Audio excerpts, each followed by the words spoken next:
90% dos jovens de periferia sem antecedentes criminais já sofreram violência policial. A cada 4 pessoas mortas pela polícia, 3 são negras. Nas universidades brasileiras, apenas 2% dos alunos são negros. A cada 4 horas, um jovem negro morre violentamente em São Paulo. Aqui quem fala é Primo Preto, mais um sobrevivente. Aqui, Adriano Beat, mais um sobrevivente. Quem fala é o Jean, também mais um sobrevivente. Aqui quem fala é a Rose Soares. Somos sobreviventes à resistência. E começando mais uma edição Beat Desconvida. Toda sexta-feira, às 9h20 da noite, nós temos um encontro marcado. Quem vos fala aqui é Adriano Beat, e nós já estamos com eles, que hoje nós vamos falar com vocês de um assunto muito relevante para a nossa sociedade. E aqui, do meu lado direito, já passando a bola e apresentando o Dr. Jean, advogado. Muito boa noite, meu parceiro. Seja muito bem-vindo. Vamos trocar essa ideia. Obrigado pelo convite, pela presença. E na minha ponta esquerda é ela, empoderada, feminista, Roselaine, mais conhecido como Rose por aí. Muito obrigado, ex-conselheira tutelar, Juntas por Barueri e Movimento Vivas. É isso, Adriano. Obrigado pela presença. Obrigado. Hoje nós vamos falar de um assunto muito importante, que é até pertinente nesse sentido de nós falarmos sobre cotas raciais. E agora, vamos sentar para trocar essa ideia com o pessoal. E você que está nos assistindo, pessoal, compartilha a ideia com o vizinho, com todas as pessoas, dos seus familiares, porque esse é um assunto que nós devemos e temos que estar praticando constantemente. Por mais que existam, né, Rose, aquela ideia, né, que a gente sempre ouve, não, esse negócio de cota é mimimi, essas coisas, né, que a sociedade gosta de falar, é vitimismo, mas nós sabemos que existe um grande problema enraizado culturalmente na nossa sociedade. Produção, solta o vídeo aí para nós, por favor, para nós começarmos essa edição do Beat Desconvida. Você sabe o que é o sistema de cotas raciais? A AGU explica. Tradicionalmente, o princípio constitucional da isonomia possui 2 vertentes, a formal e a material. A igualdade formal assegura a todos os cidadãos o mesmo tratamento perante a lei, independente de cor, raça, sexo ou religião, estando proibidos quaisquer atos discriminatórios com fins ilegítimos. Já a igualdade material busca equalizar indivíduos por essência desiguais. Mais do que a igualdade perante a lei, é dever do Estado e da sociedade a adoção de medidas que promovam o respeito às diferenças. Essa é a visão que norteia o sistema de cotas. As cotas raciais consistem em reservas de vagas em instituições públicas ou privadas para certos grupos étnicos vulneráveis, como negros e indígenas. Surgiram na Índia na década de 1930 e são uma forma de ação afirmativa, pois objetivam reverter injustiças históricas, econômicas e sociais geradas pelo racismo e pela exclusão social. No direito brasileiro, o sistema de cotas raciais é regulado em âmbito federal pela lei que trata do ingresso em universidades públicas e concursos públicos, sem prejuízo da sua regulamentação por estados, municípios ou até mesmo por empresas. Ela funciona da seguinte forma: após definidas as vagas em edital, os candidatos negros ou indígenas devem autodeclarar essa condição. Para evitar fraudes, eles poderão passar por um processo de verificação perante uma banca avaliadora. Os candidatos que concorrerem pelo sistema de cotas terão seus nomes incluídos em uma lista própria, o que não impede que eles também constem da lista geral, na qual estão os nomes de todos os candidatos.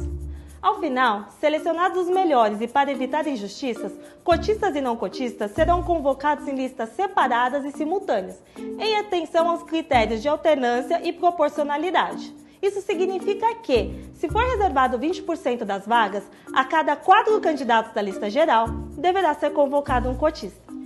O STF já declarou a constitucionalidade do sistema de cotas. Em 2012, o Supremo decidiu que o sistema de cotas raciais para ingresso em universidades públicas não é desproporcional e razoável, mas busca reparar distorções históricas causadas pelo racismo estrutural presente na sociedade brasileira. Já em 2017, A Corte decidiu que a lei federal que assegura 20% das vagas em concursos públicos para candidatos negros pelo prazo de 10 anos é constitucional e vale para os 3 poderes da União, além de Defensoria e Ministério Público. Em seu voto, o ministro Barroso destacou uma terceira vertente do princípio da isonomia, a igualdade como reconhecimento. Nessa visão, não é só necessário colocar as pessoas em pé de igualdade, mas também reconhecer a natureza cultural ou simbólica das injustiças combatidas e buscar superar os modelos sociais de representação que marginalizam certos grupos em razão de suas origens, identidade, religião ou aparência física. O assunto desse vídeo foi uma sugestão de vocês. Se quiserem que a gente trate de mais algum assunto, é só colocar aqui nos comentários. Para saber mais sobre a AGU e o mundo jurídico, vocês já sabem. Hashtag AGU Explica. Até a próxima!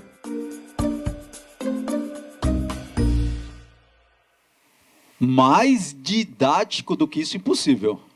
Começamos a edição do Beat Diz Convida. Hoje o tema é cotas raciais. Nós iremos fazer 2 programas. Nesta noite nós vamos falar daqueles que são a favor das cotas.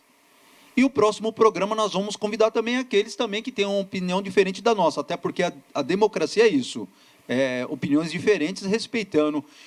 Provavelmente nós faremos um terceiro programa para aí sim fazer um embate do contra e o a favor. A princípio, conversando com a Rose, inclusive com você também, Jean, e com o convidado que seria contra, eu achei que não seria interessante, nesse momento, esse embate, porque aí nós não conseguiríamos passar o conteúdo, né? Então, acho que assim nós teremos a clareza dos pontos de vistas. Então, antes de nós entrarmos nesse assunto, eu gostaria que cada um de vocês falasse um pouco da história, né? Do início, de tudo aquilo que você passou, porque nós sabemos que nós temos um problema estrutural referente à cor, né, escola, os preconceitos que cercam o nosso cotidiano. Gostaria de começar com você, Jean, que você pudesse falar um pouco da dificuldade quando jovem na escola, a dificuldade na faculdade, você pudesse fazer um resumo da tua vida até você chegar a se formar como advogado. Como que foi a sua trajetória durante esse período? Como foi a sua infância? Primeiramente, boa noite a todos os telespectadores aqui de Barueri, né, da TV Live. A minha história, se eu for resumir ela de uma maneira bem breve mesmo, durante a escola, no começo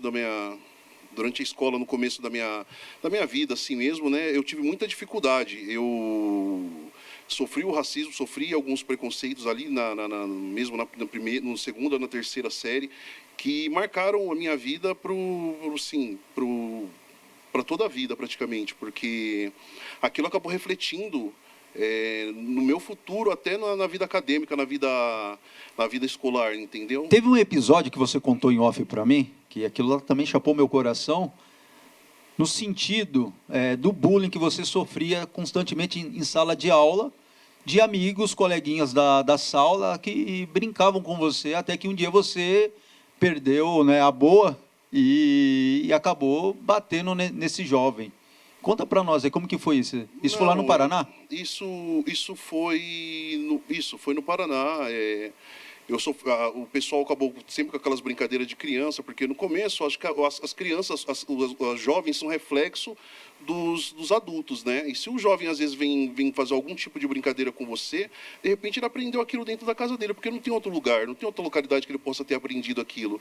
E eu sofri muito algumas brincadeiras que me mexeram muito comigo. O garoto chegou numa oportunidade, eu vou contar um caso apenas, o garoto chegou numa oportunidade e a professora pediu para mim ler o texto, né, e eu acabei, né, lendo o texto. Claro, eu era bem jovem, então tinha bastante dificuldade mesmo, e em algum momento eu acabei errando ali durante o texto, né, e o menino acabou caçoando de mim e falou: professor, o pessoal, assim como ele, não está acostumado a esse tipo de coisa, eles estão acostumados com a educação e etc. E quando eu fui falar para a professora, eu fui conversar com a professora para ver se ela tomava alguma medida, a professora simplesmente ignorou, entendeu? E aí você revidou? Eu acabei revidando. Como criança, a gente revida, assim, né? E esse revide gerou o quê? Aí ele levou a mãe na tua residência? Isso, é engraçado que a mãe desse aluno foi na escola primeiramente, eu já estava muito revoltado, acabei indo para casa mesmo, para a escola, saindo da escola indo para casa, e quando chegou em casa, a mãe desse garoto chegou no portão da minha casa lá. E quando ela bateu e tocou, primeiro ela bateu muito, tinha campainha, ela bateu, depois ela foi e tocou a campainha, e aí, após ela fazer isso algumas vezes, a minha mãe atendeu. Quando a minha mãe atendeu, chegou para abrir o portão, ele simplesmente olhou para... A mulher olhou assim para a cara da minha mãe e falou o seguinte, a senhora poderia chamar a dona da casa, por favor? E a minha mãe sempre foi muito sarcástica assim, né? Ela fechou o portão e abriu de novo e falou, pode falar, você está falando com ela. E aí, ali você já vê, quer dizer, aquilo ali é o reflexo porque o menino acabou fazendo aquele tipo de brincadeira comigo. Isso é só... pessoal, isso é só é um detalhe, assim, que nós estamos passando para você, diante da dimensão que é esse assunto, né, Rose?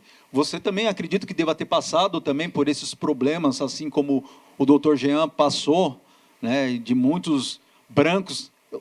Eu me sinto até mal de dividir a raça, né? De falar branco, negro, porque na minha ótica somos todos iguais. E eles, inclusive, eles pregam isso, né? Não, nós somos iguais, esse negócio de cota, para que cota? Somos todos iguais. Só que iguais, mas na hora das decisões não somos iguais. Não somos. E esse episódio citado pelo Dr. Jean, ele é vivenciado por todas as crianças negras em escolas, né? A minha infância na escola foi justamente nos anos 80, época ainda da ditadura. Então, a gente vivia um chamado humanismo racial. Isso prevaleceu durante muitos anos, onde se dizia que não existia racismo. Mas o racismo sempre foi praticado, e é o que o professor, inclusive o professor Adilson Moreira, chama de racismo recreativo. O que significa isso? É usar a pessoa negra, a criança negra, sempre como chacota, sempre depreciando, sempre colocando para baixo, sempre rindo da sua cor, do seu cabelo, do que você fala, de como você se posiciona. Então, o racismo, né, recreativo, ele perdurou por muitos anos. Os negros tinham que rir das piadas que faziam deles. Aquela brincadeira, tinha que ser preto. Tinha que ser preto, né? Preto, quando não faz na entrada, faz na saída. Exatamente. Todo mundo ouviu isso, né? E as meninas negras sofrem por conta do seu cabelo, né? Sofrem por conta do número maior de violência que elas estão expostas, porque você sabe que eu trabalhei como conselheira tutelar, Adriano, e a gente consegue fazer um panorama e um recorte das meninas que sofrem violência sexual, por exemplo. E quando a gente faz esse levantamento, a gente percebe que as meninas negras, as meninas crianças negras, são mais vítimas de violência sexual do que as meninas brancas, para vocês terem uma ideia. E a criança negra em si, ela também não é vista como uma criança realmente, como alguém que precisa de proteção. A gente tem diversos vídeos na internet que mostram fatos, experiências sociais, onde colocam uma criança negra solta na rua, num local bem movimentado, sabe? E a criança negra fica lá por mais de 1 hora sem que ninguém aborde essa criança negra. É como se o espaço da rua coubesse a criança negra, como se ela não estivesse precisando de atenção e ajuda. Mas quando coloca-se uma criança branca nesse mesmo espaço, não dá 5 minutos para alguém abordá-la e perguntar se ela está sozinha, se ela precisa de ajuda. Nesse momento, você percebe que, desde a infância, a pessoa negra sofre a violação, o descaso e a invisibilidade social. Vocês viram que é amplo o assunto, né? Como muitos dizem, é mimimi, é vitimismo. Não é vitimismo. Eu acredito que você que está nos assistindo, eu acredito que muitos já passaram por isso que foi falado pela Rose, pelo Dr. Jean, já sofreram algum tipo de preconceito. Se não sofreu, já viu um colega sofrendo.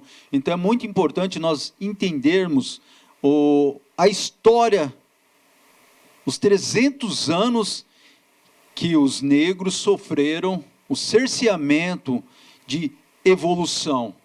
Pensa você tirando alguém, como que você fala de igualdade, se uma pessoa ela ficou presa, sem poder se desenvolver, enquanto isso você está solto de se desenvolvendo. Como que a pessoa consegue ter igualdade? Eu estava falando até com o Jean, se tem ali um concurso 100 vagas, aí é 20%, então 80% é branco e 20% é negro. Não existe igualdade, já existe uma disparidade. Igualdade para mim é 50-50. Então, é muito preocupante isso que nós estamos falando. Logicamente que tem aqueles que defendem, né, o sistema de cota. Não é o ideal, mas é o que minimiza essa tragédia que aconteceu na nossa sociedade. Não é não, Rose? É fruto.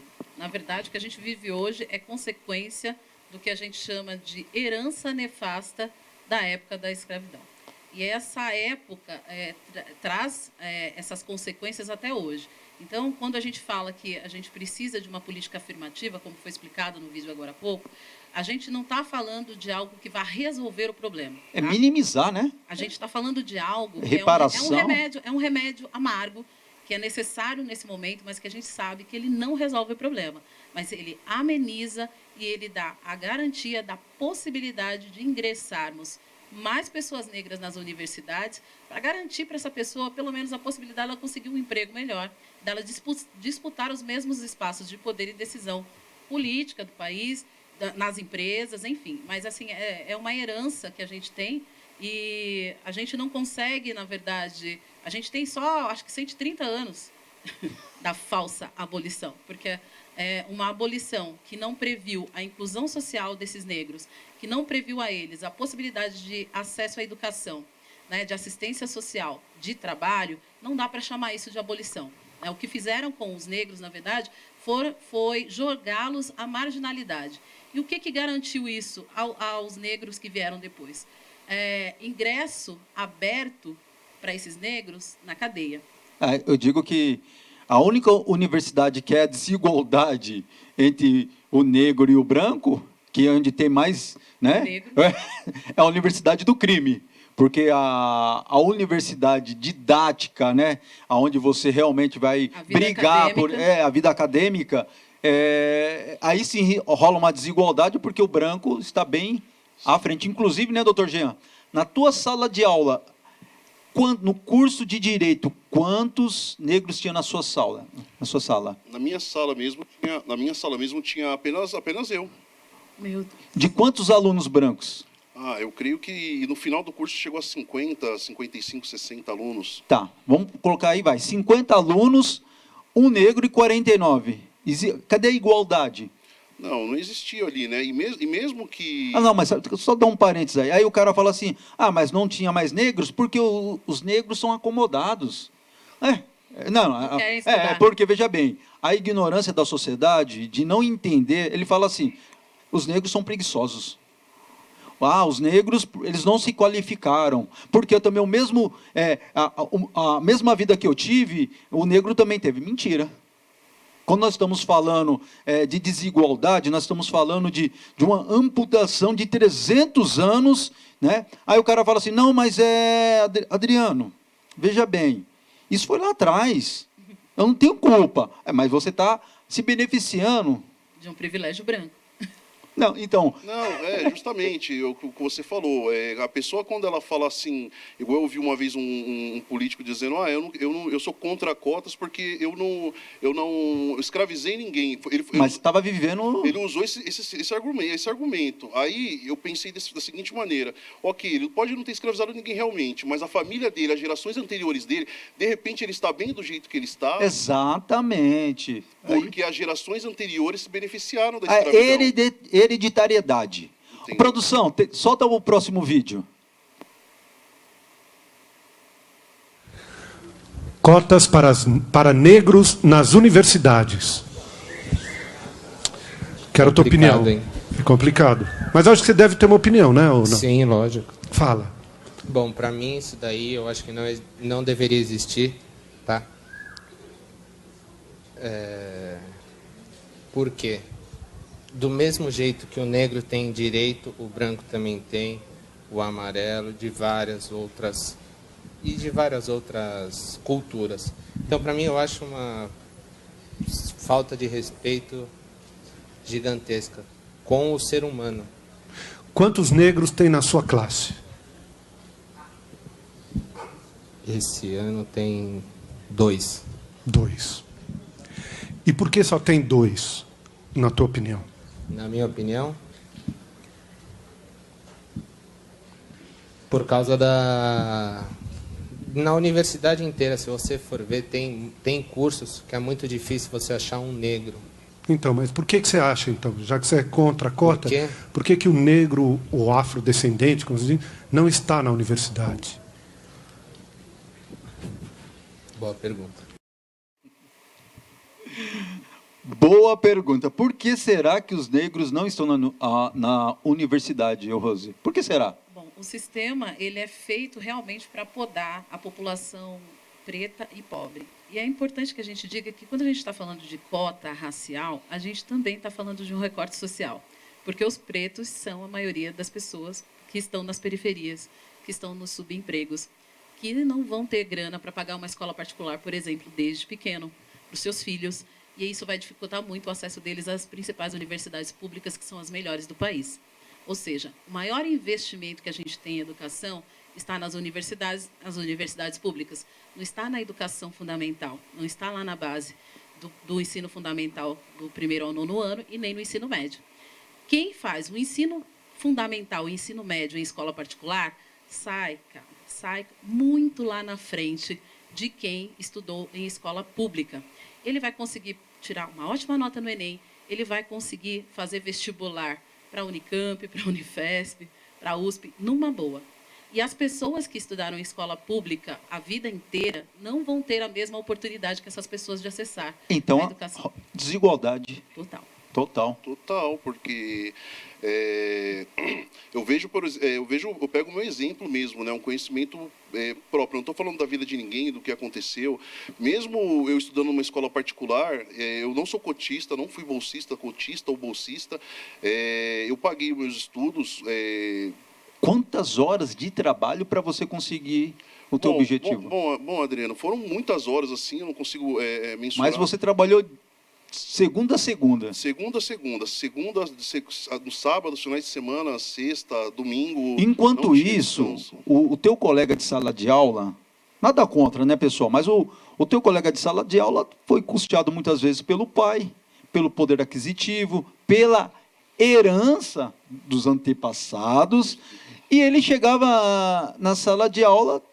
Sim, positivo. Igual como eu disse para você, eu paguei a minha faculdade com muita dificuldade, sem ajuda de pai, sem ajuda de mãe, sem ajuda de ninguém, trabalhando à noite, trabalhando das 10 da noite às 6 da manhã.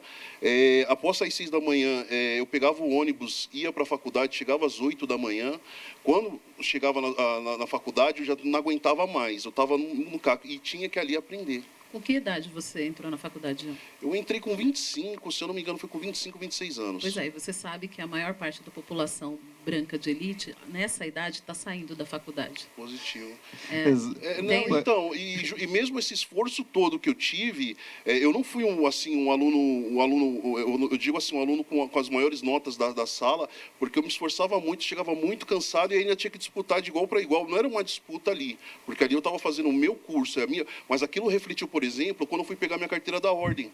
Porque quando eu fui tirar a carteira da ordem, eu tive uma certa dificuldade. Eu acredito que eu tenho aprendido até mais quando eu saí da faculdade, graças a Deus com a ajuda da minha esposa, que me ajudou muito, com a minha filha também, que nasceu e me motivou muito, do que propriamente quando eu estava na faculdade. Porque quando eu estava na faculdade mesmo, eu não tinha condições de aprender ali.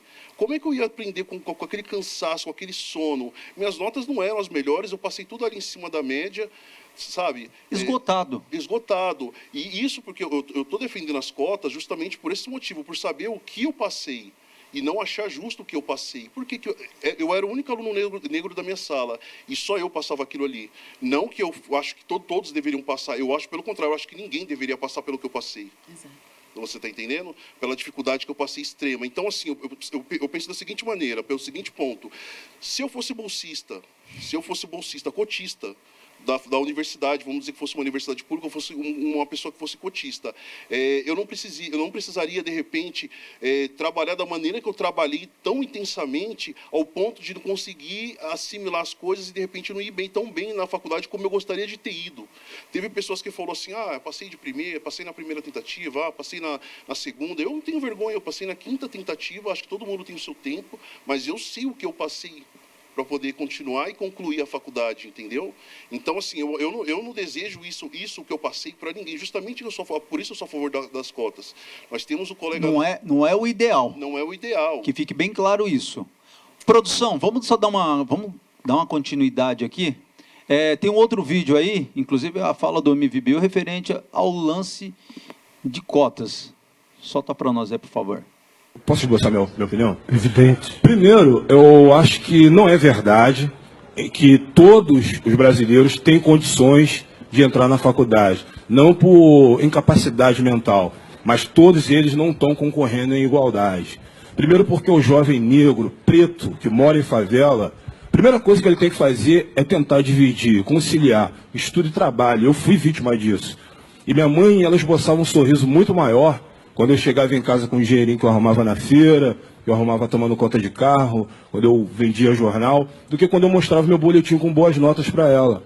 Por conta do histórico dela, do conhecimento dela, de não conhecer nenhum outro parente ou nenhuma outra pessoa com meu biotipo que tivesse tido ascensão através do estudo, ela, coitada, ela achava que aquilo não era bom, ela preferia muito mais me ver com a carteira assinada do que me ver com o boletim com boas notas. Com a carteira assinada e com o dinheiro ajudava na alimentação e na despesa da família do final de semana.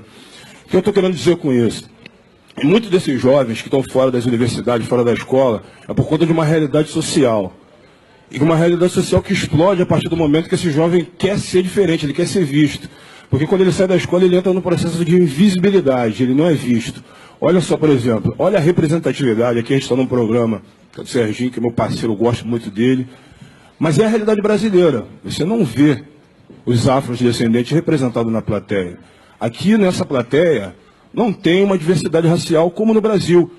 Mas eu gostaria muito de ver também muitos jovens de favela, pretos, também sentando ali nessa cadeira, como intelectual, como médico, advogado. Para isso eles precisam entrar na faculdade. Legal. Essa aí foi a fala, que já acredito que muitos já assistiram do MVBio.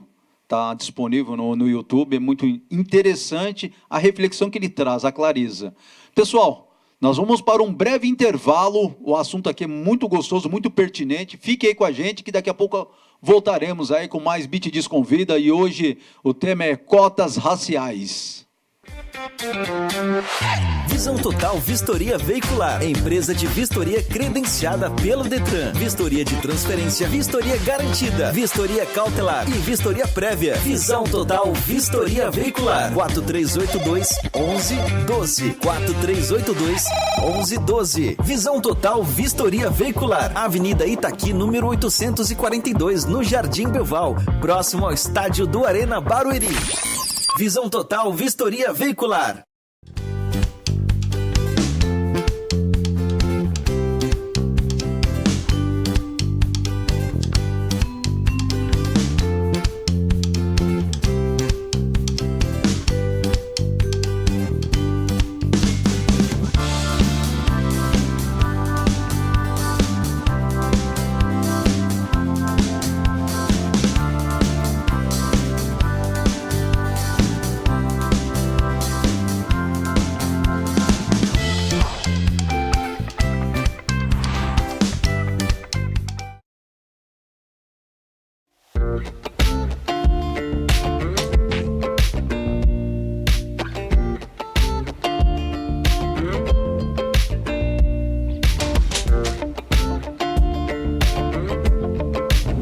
Esse é o creme de chocolate.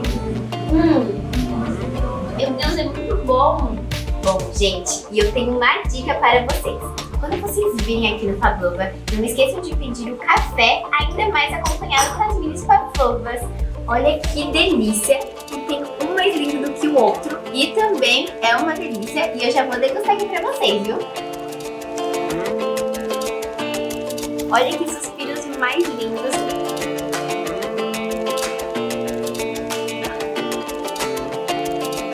bombinhos recheados de chocolate. Depois de mostrar todas essas delícias para você, eu já aproveitei e já garanti o meu delivery, tá bom? Então venham aqui na loja e já garante o seu. Um beijo e agora eu vou embora me deliciar.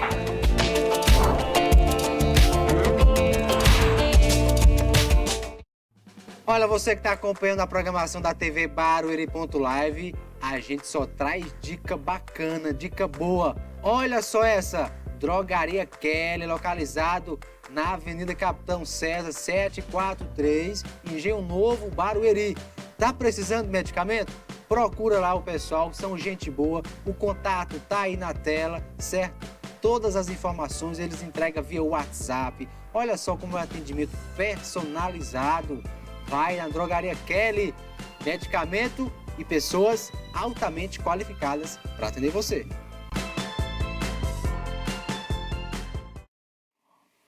Voltamos! Boa noite, você que está chegando agora na audiência. Esse é o programa Beat Desconvida, comigo Adriano Beat, até às 22 horas, toda sexta-feira, anota na agenda, compartilha, que nós estamos aqui toda sexta com assuntos pertinentes da sociedade. Hoje o tema é cotas raciais. Lembrando que esse programa nós estamos hoje com as personalidades aqui falando que são a favor das cotas e explicando os motivos. E nós teremos um próximo programa com aqueles também democraticamente falando que são contra, logicamente que não é achismos, é tudo com embasamento, com estudo, não tem nada aqui.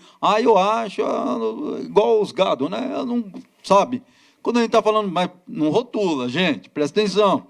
Lembrando que isso aqui é a extensão da minha sala, é o programa Adriano trocando uma ideia informal, né? Trocando uma ideia, debatendo, as coisinhas que a gente gosta.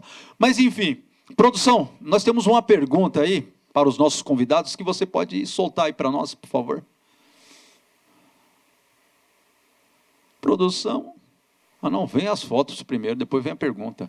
Tá certo. Essas são as taxas que nós temos, isso é uma pesquisa de 2018, é o mais recente, e você pode olhar ali que no gráfico está dizendo o quê? Ali está, da evasão escolar por raça. Quem está vencendo ali a evasão escolar? A raça negra. 13,7, os indígenas 11,9, parda 9,8, não declarada 9,6, vamos lá, amarelo, branco, olha os números, né? Então, daí você já vê a desigualdade. Sim. Os negros estão mais fora das escolas, por quê? Porque negro tem que começar a trabalhar muito cedo. Aquilo que o MVBio falou, exatamente. Né? E quando são crianças, também trabalham dentro de casa, ajudam seus pais, cuidam dos irmãos menores para os pais trabalharem. E aí isso causa, com certeza, evasão escolar. Quando chega na adolescência, as meninas, muitas, engravidam, né? Os meninos estão trabalhando cedo, vendendo juju, engraxando sapato, lavando carro. Por quê? Porque muitos, a gente está falando de uma quantidade de famílias que são chefiadas por mulheres negras que foram abandonadas pelos pais desses filhos. E aí os filhos é que têm que ajudar a mãe no sustento da casa. E a mãe, ela prefere que o filho vá trabalhar e ajude com a renda de casa do que vá para a escola. Qual que é o mais importante? Igual o MVBio matou. É porque é uma ação imediata. Quando eu estou com fome, por que dizem que a gente não deve ir no supermercado fazer compra quando a gente está com fome? Porque a sua necessidade imediata é a fome. Você começa a comprar um monte de coisa que você quer comer porque o seu corpo está pedindo aquilo.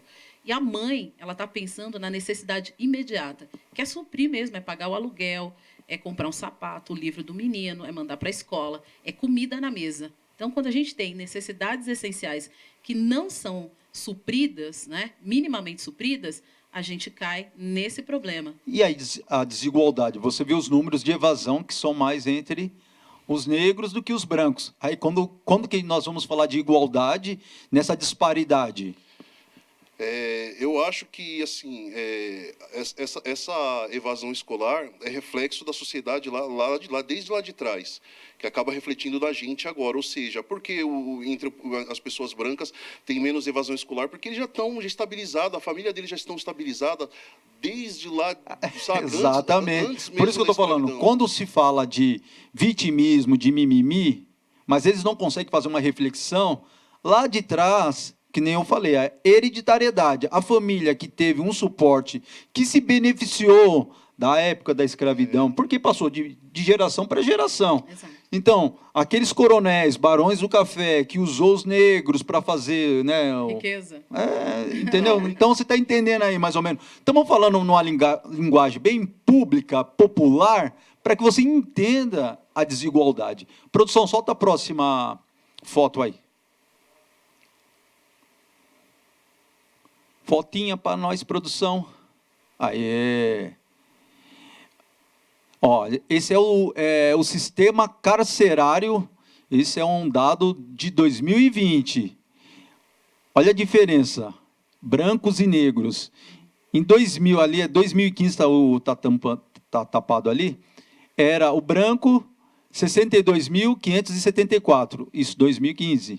Negros eram 91.843. 2019, 32,3, equivalente a 212.444. E os negros... Então, para você ver a desigualdade, porque o sistema carcerário hoje tem mais negros do que brancos. Será que você está entendendo? Será que você consegue imaginar esses números? Por quê? Quais os motivos? Você pode estar mandando sua pergunta no chat, no YouTube. Coloque lá a sua dúvida, a sua questão, se você é a favor ou contra, que os nossos convidados vão estar lá participando e te respondendo. Mas por que essa diferença? Bom, a gente precisa falar também que a estrutura do magistrado é branco.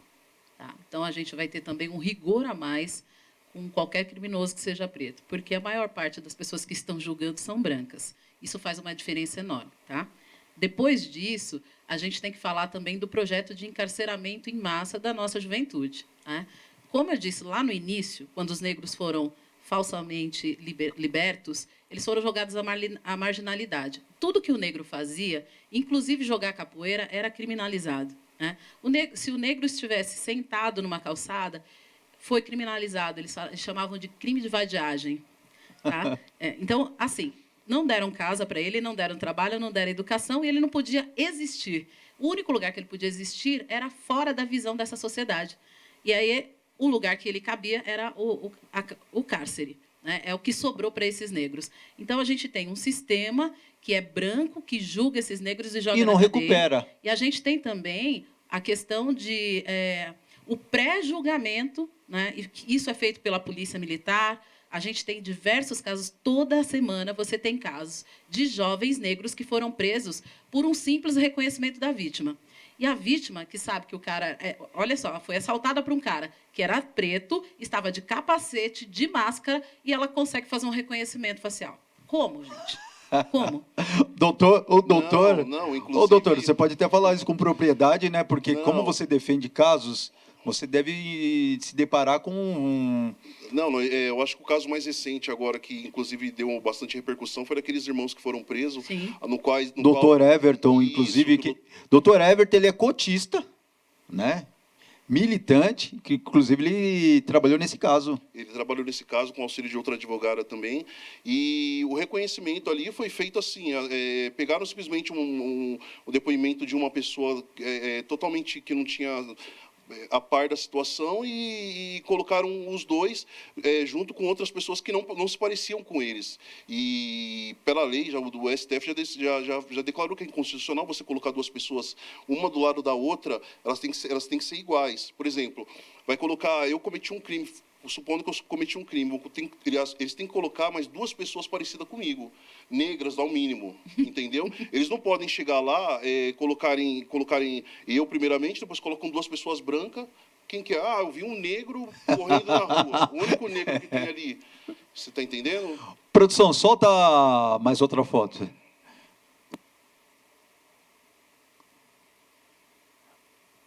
Esse é o número de 2019 também, no ensino superior. Quem está mais colocado ali, pelo gráfico? Você está assistindo aí? Então, eu não vou nem falar, né? Você vai olhar aí e vai ver a desigualdade que existe no nosso país. Quem está mais colocado e menos colocado nesse sistema? É mimimi? É vitimismo? Aí você reflita, né? Deixa sua pergunta no chat aí no YouTube, que os nossos convidados vão estar... Logicamente que nós vamos ter um outro programa de pessoas que defendam, né? Eu não sei nem o que defender, né? Mas tá aí. Adriana, eu queria dizer, assim, eu acho que é muito importante a gente falar que quando a gente está defendendo o acesso através de cotas nas universidades, a gente não está falando que as universidades vão entregar um diploma para o cara preto, né? Para a moça preta. A gente está falando que vai dar a oportunidade dele estudar, tá?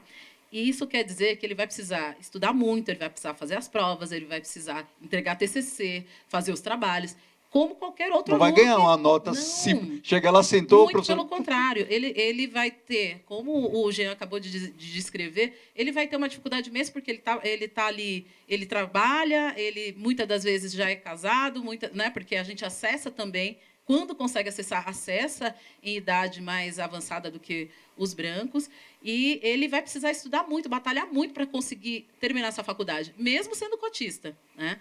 Por quê? Porque é aquilo que eu disse, ele está trabalhando, ele já chega cansado, ele muitas das vezes está até com fome, né? Então, a gente precisa entender que o sistema não vai dar nada de graça para ninguém, né? Ele vai proporcionar a oportunidade de ingresso. Isso, vai proporcionar uma condição da pessoa conseguir estudar tranquilamente, porque, como eu disse anteriormente, né, a minha experiência foi realmente muito difícil, assim, de trabalhar. Eu acho que todos nós temos que trabalhar, muita gente trabalha e estuda, eu não estou reclamando disso, mas a situação com que eu me encontrava, às vezes, era de querer desistir.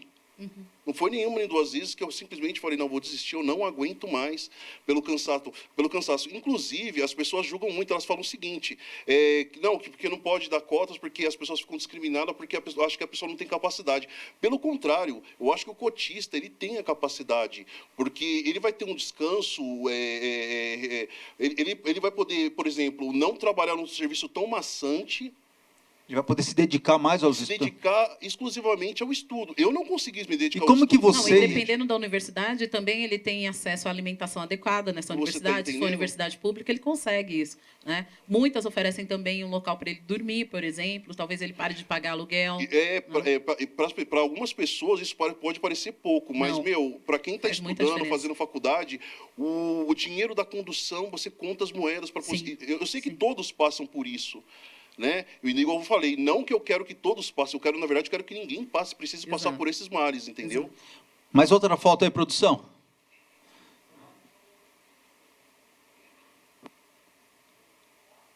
Cadê? Fotinho. Esse é o gráfico da violência de brancos e negros mortos em 2017 por estado. Ali tem São Paulo, Rio de Janeiro, né? E o Ceará.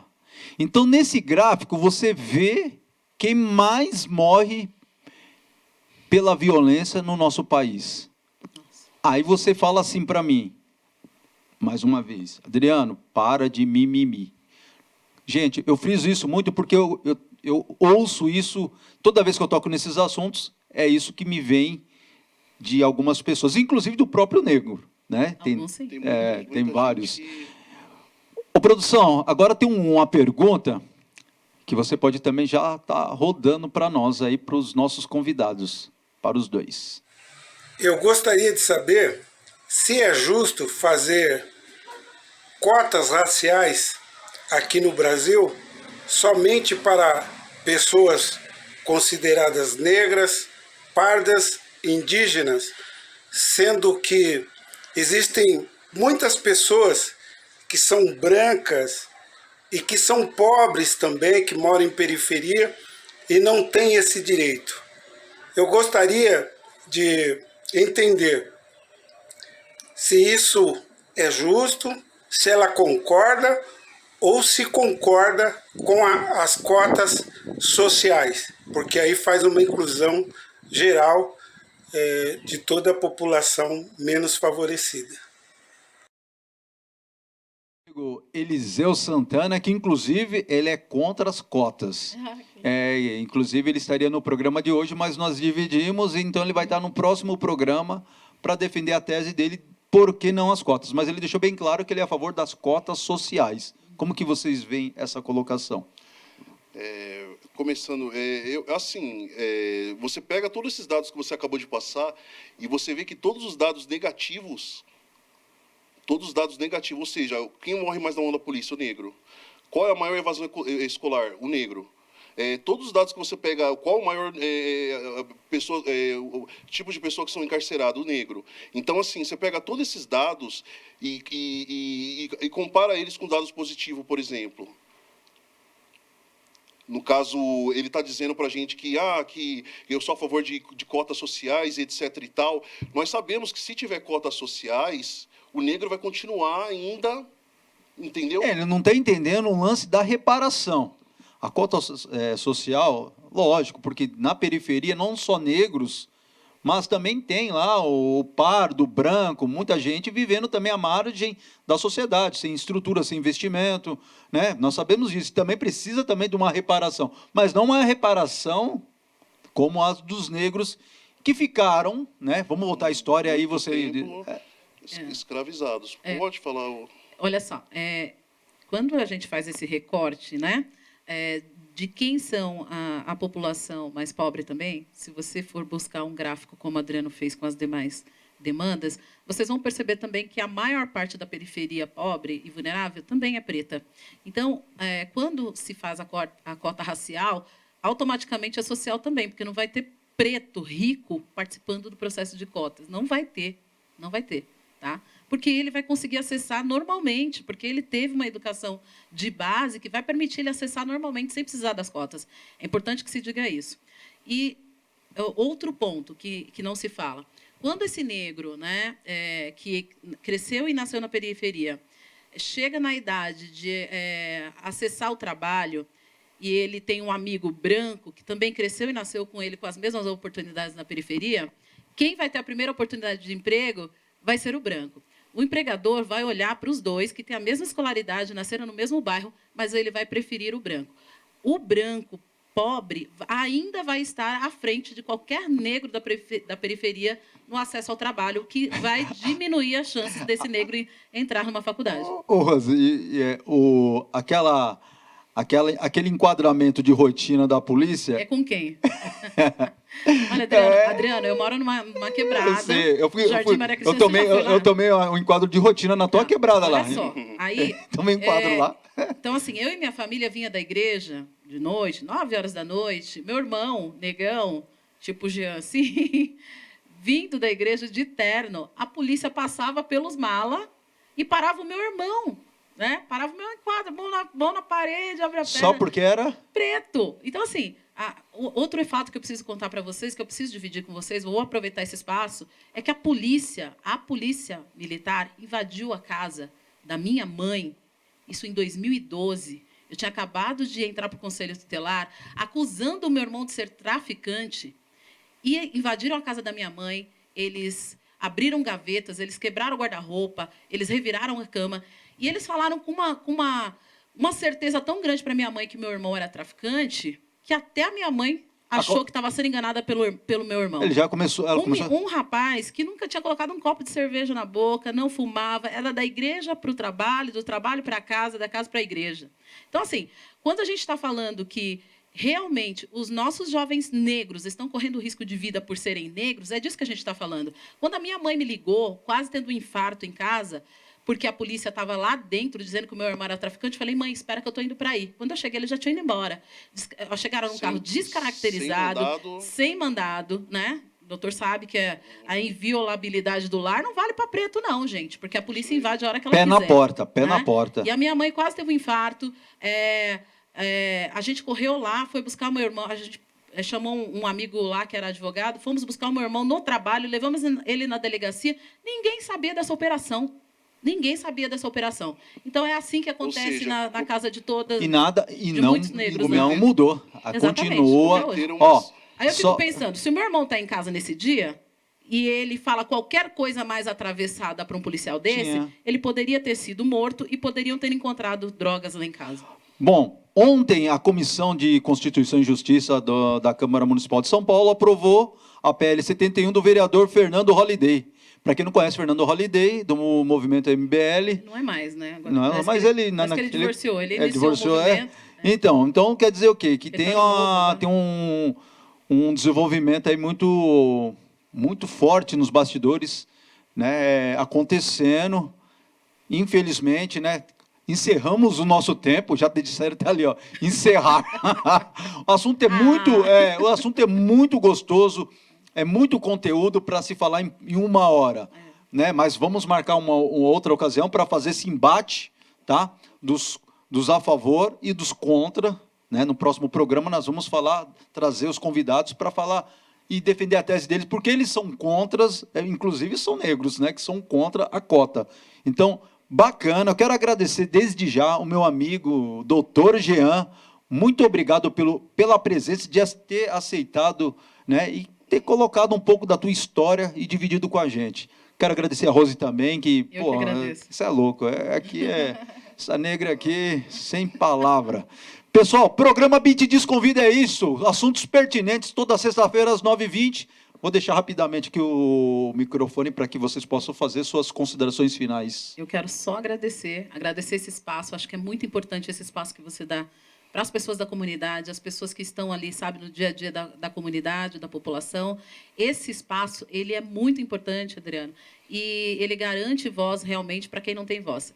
Dando voz para quem não tem voz. É isso. Então, eu quero só agradecer. Obrigada. Rede social, tá onde? Prazer estar aqui com o Jean, conhecer o Dr. Jean hoje. E quem quiser acessar minhas redes sociais, Roselaine Soares no Instagram e Roselaine Soares também no Facebook. Dá uma procurada lá, acessa. Vem a caminhada dela. E vamos que vamos. Doutor Jean. Eu queria agradecer a oportunidade. Causa civil, criminal... Não posso falar porque dá problema lá no YouTube. Então, mas eu posso. Vamos lá. Não pode, não. Não posso nem dar meu contato, se você quiser Vamos lá. saber. Tá. Mas eu quero agradecer a oportunidade, o espaço de poder expor um pouco da situação que acontece diariamente, não só na minha vida, mas na vida de milhares de brasileiros, e dizer que tudo isso que nós conversamos agora não vai refletir diretamente na gente. Assim, estamos plantando uma semente. Estamos plantando uma sementinha para minha filha, no futuro, ela ter uma igualdade. Aí as pessoas que, de repente, são contra cotas raciais, minha filha tendo uma igualdade de disputar de igual para igual com outra pessoa, aí a gente extingue a cota racial, porque é uma medida meramente transitória, não é uma medida para ficar, uma medida que a gente quer trazer para ficar, não. A gente igualando, porque a própria Constituição diz que as cotas raciais são para amenizar a desigualdade social, econômica e educacional. A gente, solucionando esse problema agora, no futuro, nós não precisaremos mais dela, porque nós não queremos mesmo, a gente queremos poder disputar de igual para igual com qualquer pessoa. É isso. Doutor Jean, Instagram? Não, isso aí eu deixo para a par, porque não posso dar, porque Deixa eu só mandar um beijo para as manas do Juntas por Barueri. Obrigada, Manas juntas, tamo junta. Gente, sexta-feira que vem, Beat Desconvida às 9h20 com mais um assunto pertinente, porque é isso, é a extensão da minha casa aqui, TV Barueri Live. Muito obrigado a todo mundo, bom final de semana, que Deus abençoe todas. Tchau!